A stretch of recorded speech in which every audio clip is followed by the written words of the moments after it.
Hi, my name is Carrie Castro with New Gen Home Lending, and I'm with our mortgage broker, Verónica Medina. Hello, guys.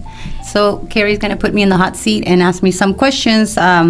Shelly had asked me questions, but I would like to ask her some as well. Okay, so in your experience, what are the most important qualities to have as a successful mortgage loan officer? I guess the first one is to take a complete loan application. Okay. You're only as the mortgage process starts with a complete loan application, and gather a backstory from your client so that you can present that narrative to your processor and to the underwriter, because they don't have that relationship with your client. We interact with them. Mm-hmm. So they want that backstory, like why, like for example, I had a client with a bankruptcy. I said, hey, what was the reason why you filed bankruptcy? And some people, you have to help them maybe type up the letter, because they'll tell you the story and then you type it up for them and they'll sign it, or you ask them to do it to do it themselves. So basically, just having a complete loan application, making sure you verify their assets and their job history, just all that stuff. It's like boring stuff, but it's necessary to make your transaction a successful transaction for all involved. Definitely. Because as a loan officer, we have to answer to not only our clients, but to the real estate agents, and the agents have to answer to their sellers, and also the buyer that they're representing. So it's a big deal. Definitely. To make sure that we have a good file to start. All right, next question. How have changes in technology affected the way that you work and interact with clients? We were talking with Shelly about this. When I started, I would take it was very exhausting, I would say, just because you had to meet with clients. It was more face-to-face. I mean, I still meet with clients face-to-face, but the percentage has gone down quite a bit. And COVID actually changed that dramatically. But how it's changed is that I feel that I now have a little bit more personal time, versus when I first started, I would be at the office till 9 p.m., 8 p.m., like working on the files, like, running it by the underwriter for a pre-approval, or running my income, making sure that, I was viewing the income the way the underwriter will view it. Where now we give the client the option: do they want to do a phone application? Do they want us to send them the link? A lot of clients I think it gives them also that freedom, because we see clients working on their loan app, because we get notified. Mm-hmm. So basically, the short answer would be technology. Technology has helping the mortgage industry evolve into something a little bit of a more faster pace, because we can get your information uploaded to our portal. You complete the loan application in our portal, and we see that and then start working on it right away. And we could be working with 3 loan apps at the same time, because we can have like a couple of clients doing that application online. Definitely. Simultaneously, like they're doing it at the same time. So. Exactly, yeah. It does make a difference. And then what do you do outside of work to unwind and stay motivated? Well, we were saying about how you run. I like to lift weights. I need to start walking, but yeah, that's how I de-stress. That's like my little getaway. I go to my garage, start working out, do an hour or 45 minutes, and just that start your day. Gives you that little to get going. No, definitely. How long have you been doing that though for? Exercising, I started about 2 years ago, because I feel like as a woman, like, I'm in that age now that I need to stop making excuses for myself. So 2 years ago. Yeah, it's nice. I mean, I wish I would have done it sooner, but better late than never. Exactly. What's your why when it comes to helping people secure mortgages? What drives you every day? When I first started, Kern County, the Hispanic population back when I first started was over 40%, and now it's over 50%. A lot of them were Spanish speakers. Now we have a little bit more. My clientele is a little bit of everything, of everybody. But when I first started, it was a lot of Latinos. Like myself, I wasn't born here. I'm from El Salvador, so I feel like that motivated me. It made me feel good to help my other Latino counterparts, especially that that they don't speak English, what do you say? How do you say it? Yeah. They don't speak English. So I feel that they trust me, that I'm being forthcoming, truthful, that I'm explaining everything, and that I have their best interest at heart. So I feel like that was my biggest why, even when I started, even now, but back then even more, because I felt like I wanted to help out my Latino community, and especially, like I said, the immigrants that around my age. I'm 51 years old, and back then when I started, I was in my late 20s, and a lot of the first-time home buyers were probably like late 30s, 40s, 50-year-olds that were first-time home buyers.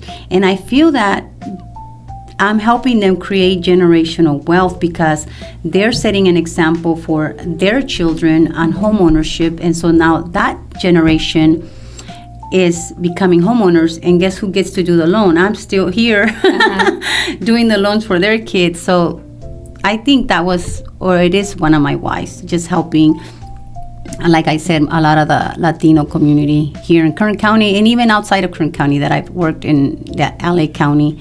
So I love that about my job. And I've seen that with you when the clients come in, and just how you engage with them, and just kind of build that, kind of giving that security blanket that they're in good hands, and, and they open up and, And then basically once you do that, you win people's trust, because they know that you have their best interest at heart. And it's just in general, but for me, like the community that doesn't speak English is more vulnerable, so I want to be that person that they trust, that I know and they know that I have their best interest at heart.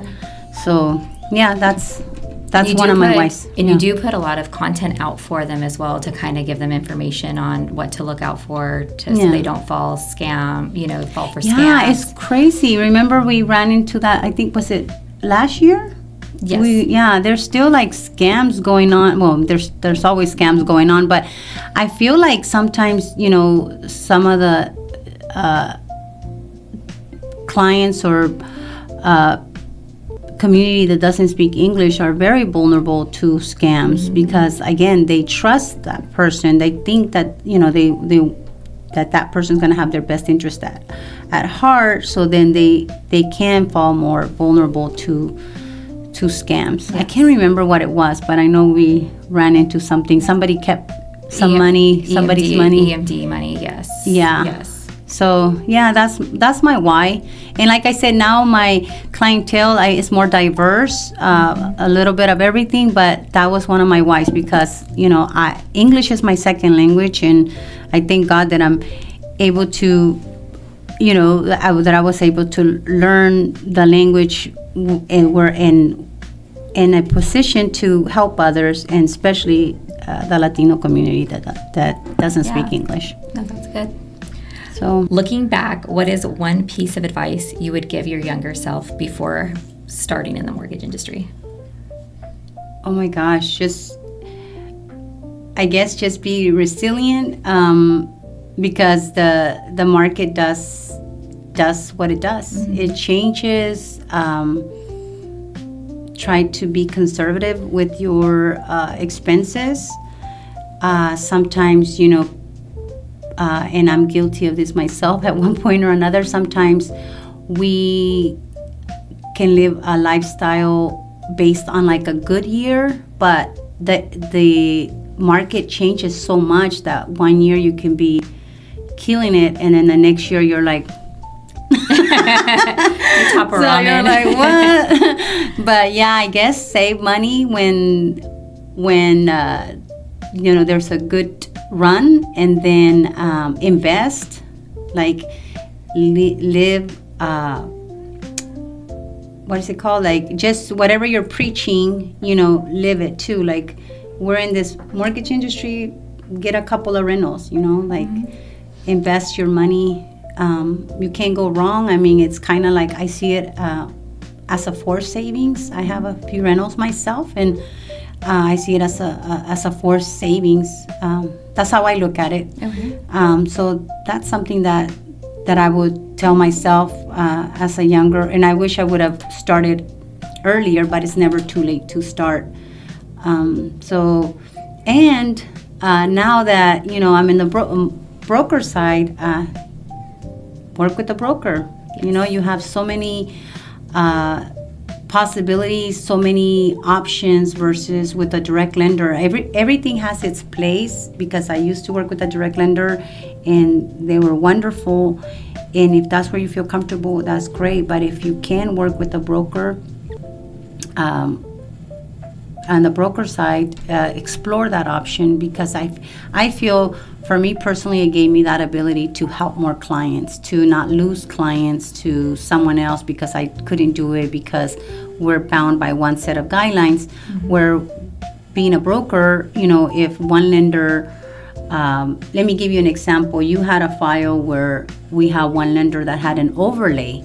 Fannie Mae allowed you to use this certain income that you were trying to use, but this lender said, no, we don't do it that way. We have an extra, what we call an overlay, like their own guideline, right? So then you did a little research, you send it to the lender that didn't have that overlay. Yes. So if you would have been, let's say, with the direct lender and they had that overlay, then you're stuck. Then you are stuck losing that client, or even maybe not approving them, or approving them for a lesser amount that they would have liked. Yes. So being on the broker side, that's one part that I love, just that flexibility of having options and choices. So if you hit a brick wall with a file, you could always rewrap your file and then take it to another lender, and and go from there. But yeah.